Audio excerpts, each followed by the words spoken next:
Ini adalah tantangan yang hampir mustahil diselesaikan. Turun melalui selokan bau ini bukan untuk menjelajah gua atau mencari emas, melainkan untuk menyelesaikan tantangan menyusuri jalur air yang tidak biasa, mengikuti saluran hingga akhirnya mencapai laut. Saat ini Ed berjalan melewati saluran pembuangan yang dipenuhi limbah rumah tangga, tikus dan ular. Bau menyengat menyelimuti menusuk hidung seperti ledakan isi septic tank yang langsung menghantam kepala. Ketika saluran makin menyempit, Ed terpaksa merangkak maju hanya dengan kekuatan siku. Semakin mendekati ujung, permukaan air semakin naik, hampir menenggelamkannya. Ed berusaha menahan napas, menutup mulut dan hidung, serta mengangkat wajahnya setinggi mungkin agar tidak menyentuh air kotor ini. Sekali saja tertelan, pasti akan berujung muntah dan diare karena air ini dipenuhi bakteri dan parasit paling kotor di bumi. Akhirnya setelah melewati siksaan kotor itu dia kembali melihat cahaya. Sekelompok penonton di luar terkejut lalu memberinya sorakan dan dukungan. Kali ini Ed menantang salah satu sungai paling terkenal di Inggris, Sungai Thames. Dari sumber hingga muara total jaraknya lebih dari 320 km. Namun setelah 1,5 hari dia baru menempuh 11 km. Perjalanannya jauh dari lancar, saluran pembuangan, lumpur, rawa, hutan dan semak berduri menghadang di sepanjang jalan. Di awal saja sudah penuh tantangan. Baru keluar dari satu saluran, berbelok sedikit dia harus masuk lagi ke saluran berikutnya. Di desa ini saja terdapat 17 jembatan seperti itu. Ed seperti tikus Scott menembus semuanya tanpa terkecuali. Meski terlihat ekstrem, dia justru tidak menerima tatapan meremehkan. Setelah menjelaskan tujuannya, orang-orang malah memberikan pujian dan dukungan. Berendam terus-menerus di air membuat tubuhnya mulai kedinginan dan lemah. Untungnya semua perlengkapannya ada di tas tahan air, mengurangi beban dan memudahkan saat melewati jembatan. Setelah meninggalkan desa dengan tubuh kelelahan, dia sempat berharap bisa bernapas lega.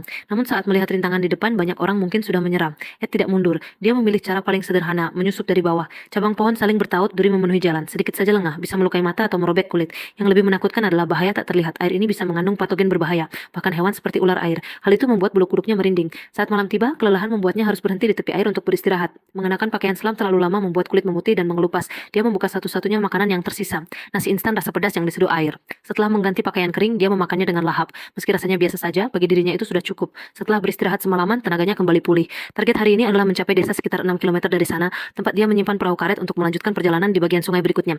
Namun perjalanan hari ini tetap tidak mudah. Dia harus melewati area tanpa pandangan jelas, semak berduri, hingga lumpur yang hampir menelan setengah tubuhnya. Hamparan alang-alang kembali menghambat langkahnya. Lumpur yang lengket menyedot tenaga, ditambah bau busuk yang menyengat. Tantangan ini bahkan membuat sapi di sekitar memandangnya dengan bingung. Seekor sapi yang agresif tiba-tiba menyerangnya, membuat Ed panik dan melompati pagar kawat sebelum kembali masuk ke area alang-alang. Kali ini jalurnya lebih sulit lagi. Tidak terlihat jalan sama sekali. Dia hanya bisa meraba dengan kaki sambil menyingkirkan tanaman. Tak lama, dia melihat permukaan air dipenuhi minyak. Tanda adanya aktivitas manusia. Itu berarti desa sudah dekat. Setelah melewati beberapa jembatan dan pagar, akhirnya dia bertemu seseorang. Orang itu memberitahu bahwa desa ada di depan, cukup melewati area pepohonan. Namun masalahnya banyak pohon tumbang yang menghalangi jalan. Saat terus maju, Ed merasa pijakannya tidak stabil.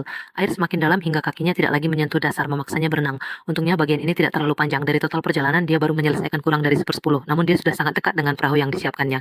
Akhirnya dia sampai di lokasi penyimpanan perahu. Bahkan anjing peliharaan pemilik rumah menyambutnya dengan antusias. Setelah sekitar 3 hari perjalanan, Ed telah menempuh sekitar 19 km. Hampir sepanjang waktu dia tidak keluar dari air kecuali saat tidur. Ini menandai selesainya bagian pertama perjalanan dari sumber menuju laut. Di sini bersama temannya Dave, dia memulai tahap kedua. Dengan perahu sepanjang 3 meter, perjalanan berikutnya akan penuh tantangan baru.